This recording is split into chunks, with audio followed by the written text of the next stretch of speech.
All right then, let's get into it. It's Friday today. Just got back off work. It's another week gone in the markets. We're gonna get into today's move. As you can see, I'm currently in a trade. I took this. Well, I got into this maybe about an hour ago. I understand it's a bit late in the day and in the week to be getting into one, but I didn't make a video yesterday because I was waiting for a setup, and today we've seen it play out. So I'm going to get into this in a moment. Just going to check my broker statement real quick. Let's just see what the history is this week. So this month up to 80, 522 pips. And current week, no trade so far this week. So this is the first traded week. And as you can see, we're running about £83 profit. Um, we've got 2.45 risk to reward on this, and I believe just under 3%, 2.5% or so stop loss. Right then, let's get into the news. Well, not the news, but let's just get into what's going on. Pop a velo in real quick. Hold on a moment. Hold on a moment. All right then. So, why have I taken this trade, and what were my conditions for getting into this? So we're going to hop over onto the NASDAQ. And as you can see, I've drawn out multiple points of interest here. We have the weekly opening gap acting as the higher time frame point of interest. I was initially looking for price to come down to this level, and basically we see what has happened down here. Happen at that level basically. But yesterday, the government reopened, US government reopened, and yeah, pretty much markets just dumped, completely dumped. Each point I was marking was like a different point where I wanted to see this sort of reaction with the inverse fair value gap take place. And at each point, we just kept either consolidating or just invalidating that idea at different points on the chart.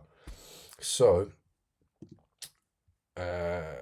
once we got down into this, so the next point was this 30-minute order block that I was looking at.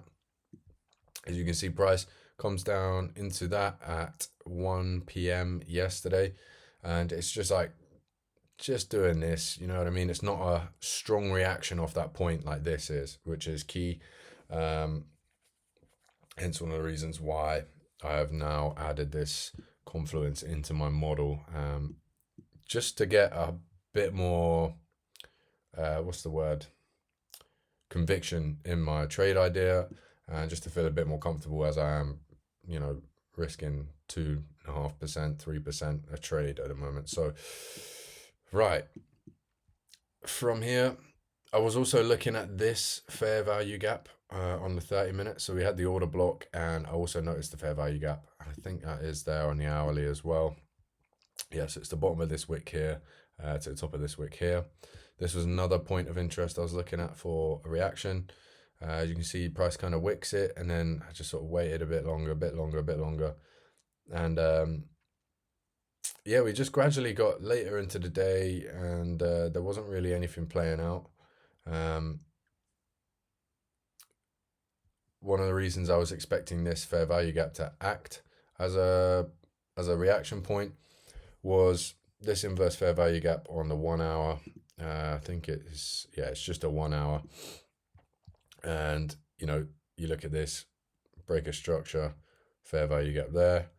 It's already played out the model there. Do you know what I mean? So, yeah, I was expecting maybe we come all the way down here, tap off this, and we see this sort of reaction off here to then go on and target this 4 hour imbalance up here.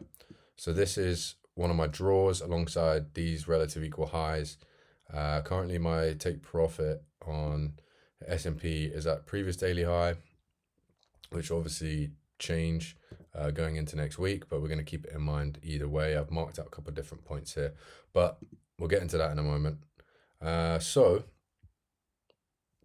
in terms of higher time frame business, because the market was looking a little bit more bearish. I just decided to wait. It wasn't really giving me any signs that the model was going to play out yesterday. Hence no video. I was watching the charts most of the day, and I had to wrestle. I had to wrestle with the idea. I was thinking, you know, am I just trading to chase profits here, or am I trading my model? And the reason I say that was I'd been looking at the chart most of the day. I had this mapped out the day before, from the start of the week even, um, with this sort of idea in mind. That's not to say it's correct, but this is to say that the model has now played out. Um, and yeah, so prices just kept coming down. It's broken through the inverse and then inversed it again. And you can see we've got a nice reaction point off that to push up here today. Other confluences that we're looking at, since we haven't had a reaction off these zones, we're looking at this low here, which I believe, or it's the hourly low, as you can see. And I think this was a previous weekly low, possibly. Let me just take the drawings off. Yeah, so we've swept the previous week's low, and we've not swept the previous week's high. So that is another confluence, to give me a bit more conviction in my model. We also have this down candle here acting as an order block for 3 weeks consecutive bullish price action. So there's a lot of things aligning here, hence the reason for my late trade today, or later trade in the week. And we also got an SMT here. So where the Nasdaq swept this low, and then we got a reaction off that. You can see here on the S&P, S&T, this hasn't swept the low, and it doesn't necessarily need to with the two markets being correlated. So there's two reasons I got in on the S&P. One, I just looked at it first and didn't look at the Nasdaq. I had a long training session at work today, so I was looking at it pretty briefly. I didn't have full focus, but I had a rough idea of what I wanted to see happen. Secondly, we had this inverse fair value gap on the 1 hour. Push up here, we got the breaker structure of this candle, and price has then wicked back down into, I think, a 15-minute fair value gap. And I entered a tiny bit late, just literally like a couple minutes late. So, yeah, the entry's not perfectly in the fair value gap, but that's fine, absolutely fine. Whereas the Nasdaq wicked down a little bit more, but it still had the same entry criteria, being that the inverse got inversed and again, and we had a reaction off that retracement there to then create the fair value gap entry there. So this would have been an ideal situation here on this one, on the Nasdaq, with the stop below the inverse. Same again here, stop below the inverse, and targeting previous daily high, which, if you remember, we had the relative equal highs up here. So those are also acting as a draw on liquidity right now. Possibly we'll end up holding this through the weekend just to see if we get a nice opening gap next week. So it's a bit of a longer hold. I'm going to have to be a bit more patient with this one. But yeah, ultimately, if it does pay out, I've marked out different highs as mentioned in my earlier video this week. We got one here, the Asian high. We got this swing high and AM highs from yesterday alongside London and Asia relative equal highs here. So take a breath, relax. There's a lot to take in. Do you know what I mean? But ultimately, this is what I've been waiting for, and I'm glad I stayed out yesterday because, as you can see, the market just kept going and going. And even in the London session today, I was looking at it around here. I think this is a 5-minute. Yeah, 5-minute inverse. But we had this fair value gap here. So price was still bearish in my eyes. And as you can see, we traded continuously down.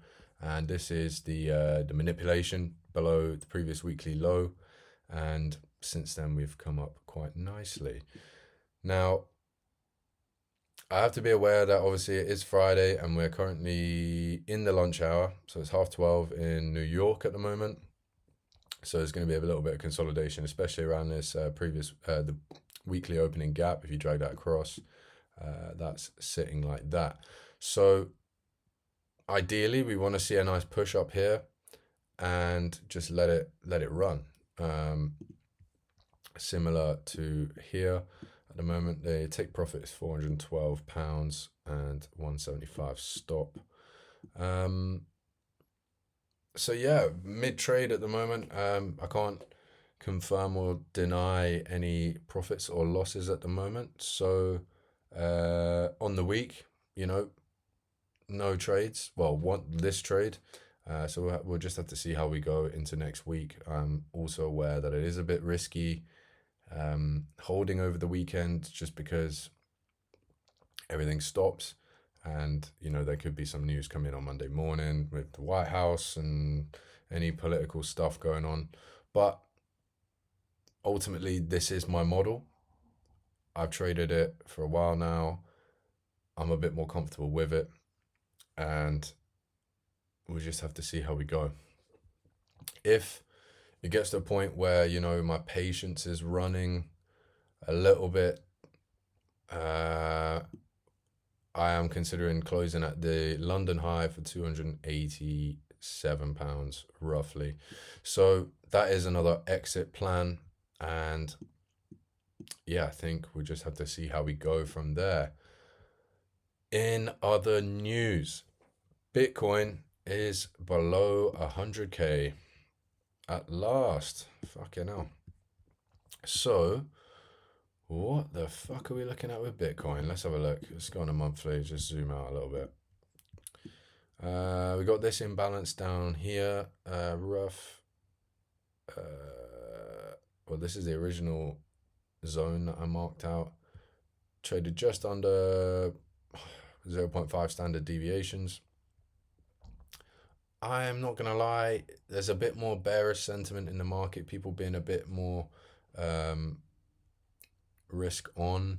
I think there was something, if it was BlackRock or JP Morgan, I can't remember, it might have been BlackRock, but I know that there was like $200 million or $220 million placed back into exchanges by one of these institutions. So that is typically bearish for crypto. Obviously, there's a lot more supply. That brings the price down.